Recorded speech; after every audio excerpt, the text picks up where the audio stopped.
21 दिन का नया रूटीन आपकी जिंदगी को पूरी तरह से बदल सकता है। आप जो सपने अब तक देखते आ रहे हैं वो सच कर सकता है। बाजी को पूरी तरह से पलट सकता है। जी हाँ, सही सुना आपने, 21 दिन।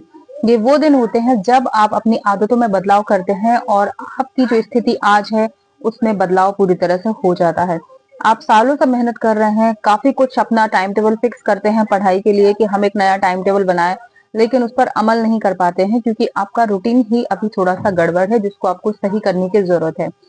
आप, जैसे कि सभी को जानकारी है कि हम सबके पास ही 24 घंटे का समय होता है, सभी के पास वही बॉडी, वही दिमाग, सब कुछ सेम होता है, लेकिन फिर भी कुछ लोग अपनी जिंदगी में आगे बढ़ जाते हैं, कुछ लोग पीछे रह जाते हैं।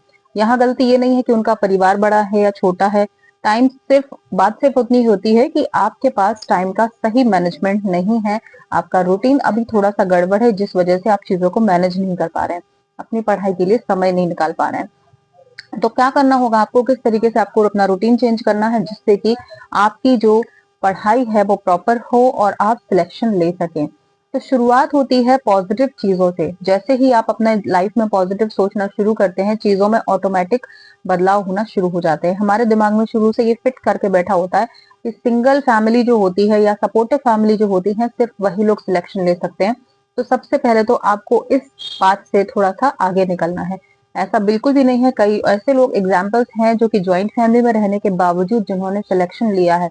बदलाव की बात सिर्फ इतनी सी है कि उन्होंने अपनी पढ़ाई को थोड़ी इंपॉर्टेंस ज्यादा दी, बाकी चीजों को थोड़ी सी कम दी और अपने लिए उन्होंने स्टैंड लिया। जब तक आप अपने लिए स्टैंड नहीं लेंगे तब तक कुछ भी नहीं होने वाला है। तो सबसे पहले अपनी थिंकिंग चेंज कीजिए कि आपको सिलेक्शन के लिए सिंगल फैमिली चाहिए या सपोर्टिव हस्बैंड चाहिए या सपोर्टिव फैमिली चाहिए। बिल्कुल ये बात सही है कि अगर हस्बैंड या फैमिली सपोर्टिव होती है तो चीजें थोड़ी आसान हो जाती हैं, बहुत हद तक आसान हो जाती हैं। लेकिन कठिन रास्तों पर चलकर भी समस्या सॉल्व की जा सकती है, आप सिलेक्शन ले सकते हैं। बस थोड़ा सा रूटीन आपको चेंज करना है, थोड़ी सी नींदों को आपको त्यागना होता है। अगर आप अपनी रूटीन लाइफ में सबसे बड़ा बदलाव तब करते हैं जब आप समय से थोड़ा पहले उठते हैं।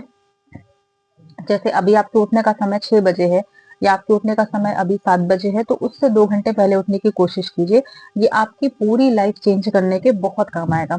लोगों के उठने से पहले, आपकी फैमिली के उठने से पहले अपना जो रूटीन का काम है उसे खत्म कर लीजिए। बहुत आसान तरीका होता है। महिलाओं के लिए बात मैं बोल रही हूँ, जैसे कि महिलाओं के लिए कई सारे काम होते हैं और महिलाओं के काम में सबसे बड़ी प्रॉब्लम होती है डिस्टर्बेंस होती है। जैसे मान लीजिए वो एक काम करने के लिए आगे आई है, उसको कंप्लीट कर रही है, वहीं दूसरा कोई इंसान आवाज देता है कि उसको छोड़ो ये कर लो, तो वो काम भी अधूरा रहता है और ये काम भी अधूरा छूट जाता है। इसके लिए सबसे जरूरी है लोगों के उठने से पहले आप अपना काम खत्म कर लो, जैसे आप चाहते हो वैसे।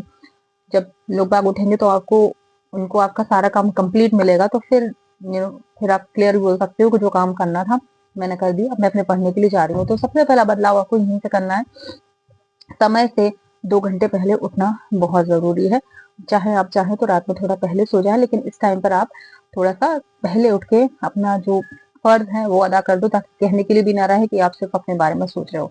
यहाँ कंप्लीट करने के बाद आप फिर लोगों को बोल सकते हो मैंने जो करना था, जो काम मुझे करना था मैंने कर लिया, अब आपको खाना है, कुछ करना है तो निकाल के आप खा लीजिए, मैं अपने पढ़ने के लिए जा रही हूँ। थोड़ा सा स्ट्रिक्ट आपको होना पड़ेगा। यहाँ पर आप अपने पढ़ाई को फिर कंटिन्यू कर सकते हो। अगर बच्चे हैं तो बच्चे जाहिर है थोड़े बड़े हैं तो स्कूल जा रहे होंगे, थोड़े छोटे हैं तो फिर उनको आप फैमिली के हवाले कर सकते हो कि भाई संभालो, मैं पढ़ने के लिए जा रही हूँ। और अगर ज्यादा छोटे बच्चे हैं तो फिर ये कर सकते हो कि उन बच्चों के उठने से पहले आप पढ़ लो, और जब बच्चे उठ जाएं तो फिर थोड़ा सा काम फटाफट निपटा के अपना कर दे रहो। थोड़ा सा आपको ही अपने हिसाब से, क्योंकि मुझे आपकी फैमिली की सिचुएशन नहीं पता, लेकिन आप अपने हिसाब से थोड़ा सा मैनेज करके कर सकते हैं। तो ये आपका पहला हो गया कि आपको समय से थोड़े पहले उठना है और अपने लिए समय निकालना है। सेकंड चीज, थोड़ी देर के लिए आप अपना जो मेडिटेशन होता है, थोड़ा सा योग वगैरह जरूर करें।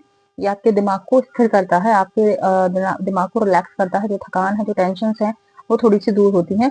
तो मेडिटेशन करना बहुत जरूरी है। कंसंट्रेशन पावर भी आपकी बढ़ती है, ध्यान आपका लगता है पढ़ाई में कह लो या कहीं भी, तो ये आपके लिए बहुत जरूरी है। आप मेडिटेशन करें, भले 15 मिनट करें लेकिन जरूर करें। इसके बाद आप अपनी पढ़ाई के लिए कंटिन्यू कर सकते हैं। और इसके अलावा आपको अपने सोने का टाइम, उठने का टाइम, हर चीज का एक फिक्स टाइम करना होगा। पार्ट में कर लीजिए। जैसे कंटिन्यू मैं बोलती हूँ, ये महिलाओं के लिए थोड़ा कंटिन्यू बैठना थोड़ा सा प्रॉब्लम दे देता है क्योंकि उनके पास कई सारे काम होते हैं। तो 2 घंटे आप पढ़े, फिर उठ के आपके जो काम है वो थोड़े से कर लिए, उसको निपटाने के बाद फिर आप आए 2 घंटे के लिए फिर पढ़ लिए। तो इस तरीके से पार्टीशन में आप कर सकते हैं, अपने उठने, बैठने, सोने हर चीज़ का टाइम आप फिक्स कर सकते हैं। और आप क्या है कि आप हर चीज़ का एक टाइम फिक्स कर देंगे तो आपकी फैमिली को पता होगा कि ये इस चीज़ का टाइम है, इस चीज़ का टाइम है। बे टाइम आपसे फिर कोई कुछ नहीं बोलेगा। आपने जैसे उठे, आप सुबह 6 बजे उठे, 8 बजे तक आपने खाना-पीना जो भी आपका रूटीन का काम था वो सारा कंप्लीट कर लिया। फिर आपके लोगों को आप बता दें कि 8 से 10 मेरे पढ़ने का टाइम है, इस बीच मुझे कोई कुछ नहीं बोलेगा। तो आप 1 दिन करोगे, 2 दिन करोगे, 3 दिन करोगे तो लोगों को कन्फर्म हो जाएगा कि 8 से 10 इससे कुछ नहीं कहना है, ये पढ़ने के लिए बैठती है। फिर 10 के बाद आप उठ सकते हो, जो भी आपका काम है, चाहे तो जैसे आपके घर पर गई घर वालों की ज़रूरत है कि आप ही फूड सर्व करके दो, तो आप कर सकते हो। 10 से 1 आध घंटे के लिए आप उठ सकते हो। अपना खाना-पीना, नाश्ता जो भी है आप खुद भी करें, सबको कराएँ और उसके बाद फिर अपना फिर बैठ जाएँ पढ़ने के लिए। फिर आप कन्फर्म कर दें कि 11 से 1 के बीच में मुझे ये काम करना है, पढ़ना है, फिर मैं पढ़ूँगी। तो आप अपना फिक्स टाइम टेबल ना खुद आप जानो, आपकी फैमिली को भी आप कन्फर्म करा दो कि ये चीज़ें हैं और ये मुझे करना है इतने से इतना, तो उनको ये चीज़ें दिमाग में रहेंगी और फिर काफ़ी हद तक उनको ये समझने में आसानी हो जाएगी कि ये टाइम आपका खुद का पर्सनल है और इस बीच किसी को दखल-अंदाज़ी करने का कोई भी अधिकार है वो नहीं बनता है। ये बात आप लोगों ने भी सुनी होगी कि कोई भी आप काम 21 दिन तक कंटिन्यू करते हो तो वो चीज़ें आपकी आदत में शुमार हो जाती हैं और ये मेरा प्रैक्टिकल किया हुआ है कि जब किसी चीज़ की लत लग जाना होती है ना, वो मैंने खुद ने देखा है कि जब मुझे इस हद तक लत लग चुकी थी पढ़ाई की, कि जिस दिन मैं नहीं पढ़ती थी, वैसे तो ऐसा कोई दिन था नहीं कि मैंने नहीं पढ़ा है। जैसे मान लीजिए जो मेरा टाइम होता था इतने से इतना मुझे पढ़ना है, इस दिन मैं नहीं पढ़ पाती किसी कारण से, मान लीजिए कोई मेहमान आ गया घर में, कुछ हो गया, तो मुझे बड़ी बेचैनी सी रहती थी कि मैंने क्यों नहीं पढ़ा या क्या हो गया। तो वो आदत आपको लगानी है अपने अंदर। जिस दिन वो आदत आपके अंदर आ जाएगी कि इतने मुझे करना ही है, दुनिया में तूफान आ जाए, कुछ आ जाए, आपका मन बिल्कुल नहीं डगमगाएगा क्योंकि ये 21 दिन का कॉन्सेप्ट बहुत बहुत ज्यादा असरदार है। आप 21 दिन ट्राई करके देखिए, टाइम अपना फिक्स कर लीजिए, मुझे इतने से इतना ये काम करना है, इतने से इतना ये काम करना है, तो मजाल है वो फिर आपकी आदत छूट जाए। छुटाने के बाद ही छूटेगी। मतलब मुझे पता था, ये बात तय थी कि एग्जाम होने तक मुझे रूटीन फॉलो करना ही है और जिस दिन एग्जाम हुआ फिर ऐसा रिलैक्स लगता था कि अब तो बस हो गया, अब तो बस मुझे चैन की नींद सोऊंगी, जो मुझे जितना सोना है, जितना खाना, जो चीज करनी है वो मुझे करनी है, क्योंकि आप वो चीज अचीव कर चुके हो। तो ऐसे ही आपकी आदत छूटेगी। एग्जाम के 1 दिन पहले तक आपको नींद नहीं आएगी जब तक आपका गोल आपने जो बनाया है, जो रूटीन बनाया है, वो कंप्लीट नहीं होगा।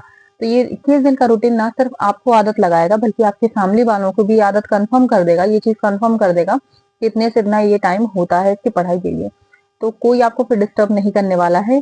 अपनी भी आदत डालो पढ़ाई की, आपके घर वालों को भी आदत लगा दो पढ़ाई की। 21 दिन का चैलेंज एक्सेप्ट करके देखो, आप खुद कहेंगे कि हाँ ये चीज बहुत असर की है और मेरा मन जहाँ भटकता था यहाँ वहां अब वो बिल्कुल पढ़ाई के अलावा कुछ सोचना ना चाहता है, ना वो चीजें जानता है। ऑटोमेटिक जो आपकी डिस्ट्रैक्शन वाली आदतें हैं, चाहे वो आपकी इंस्टाग्राम की आदत कह लो या कुछ और चीजों की कह लो, कई लोगों को होती है आदत, जिस तरीके से आपका फोन ऑटोमेटिक वो चीजें ढूंढ के सर्च करके स्क्रॉल करने लगता है, ऐसे ही आपको पढ़ाई की आदत लग जाएगी। आप बुक उठाएंगे, अपना हाईलाइटर उठाएंगे और फटाफट से पढ़ना शुरू कर देंगे। तो ये चीज जरूर आजमाएं और मुझे कमेंट में बताना जब आपका हो जाए, ये चीज असर करे, या फिर आप शुरू करने वालों तब भी बताइएगा कि मैंने ये चीज शुरू की है।